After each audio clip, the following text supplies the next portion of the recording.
My name is Robert Guizzo, and I'm running for Alderman in Ward 5 in the fall election, October 18th, 2010. With the business that I'm in, I end up hearing more and more things that are going on with City Council. People are buying and selling properties, seeing what's happening with developments. And I started looking into little bits of it, and the more I looked, the harder it got for me to sit by and not do anything or not say anything about it. And then finally at the end of May, my wife and I were talking about it, and we decided that if I was going to do something, now would be a good time to try to get into the City of Calgary and see if we can't make a change.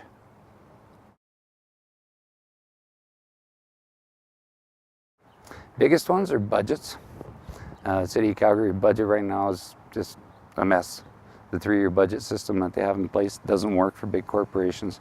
It's very wasteful, and at this time when you have a recession hit, it becomes more and more predominant that that's not a good way to go. So budget's a big thing. Accountability, being open with everything that's going on, open data, trying to find stuff, that's another big issue. People in Calgary want to know.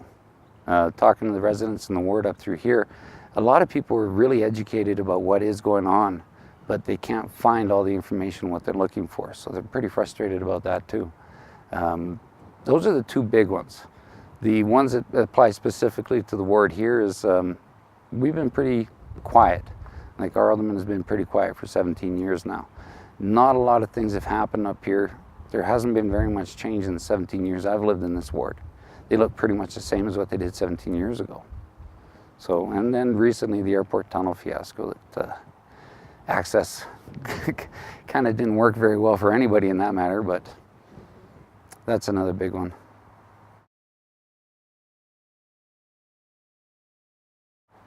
From what I found out, it's actually gone on a lot longer than what most people realize.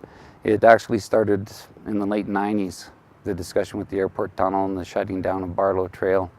How it progressed from there seems to me to be a series of events that didn't quite add up to it finally being voted off of the Calgary plan in 2007, in the early part of 2007, which happened so quietly that it wasn't until 2008, the beginning of that year, that Mr. Stevenson, the Alderman for Ward 3, found that it had been voted off. And he started working on it at that point in time to get it back on. And since then, it's my understanding there's a lot of interested parties. Businesses along the Barlow Trail access, Northeast Corridor, who have moved in because they thought they were going to have access to the airport and through the tunnel with the proposal for the C train. And when that got squashed, they're quite upset. They're very upset, and that's putting it pretty mildly. And then to have the little bit published after the fact where they talk about the province and the federal government supposed to be kicking in money for that project, publicly saying that they turned it down because the infrastructure money that they were going to give to the City of Calgary, they gave, and it was spent in other projects that the city felt was more important. Kind of really turned a lot of people quite sideways and upside down. So access to the airport has to happen, whether it's a tunnel or it's an alternate route while we're discussing what to do with the tunnel. It's got to happen right away. All those vehicles going on to Deerfoot in the middle of rush hour traffic is not something I want to see.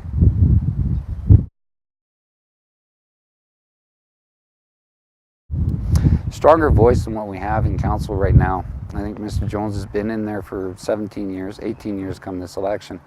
And like I said, he's been fairly quiet. I don't think he's a strong enough person to stand and make a very strong statement for himself in council. I don't see a lot of things that are being done up here, or if they are done, it seems to be done as an afterthought. You know, we're a good community up here. We have with the way that they expanded the wards and the boundaries, we have a huge tax base for commercial and industrial properties up here as well. But it's really difficult to get anywhere without smacking into potholes everywhere. Wintertime, the snow that's up here is phenomenal, and it's not just one winter out of 10, it's every winter that we get hit with the snow up here. And you know, we just need a stronger voice to step up and make some changes. They've got to be done.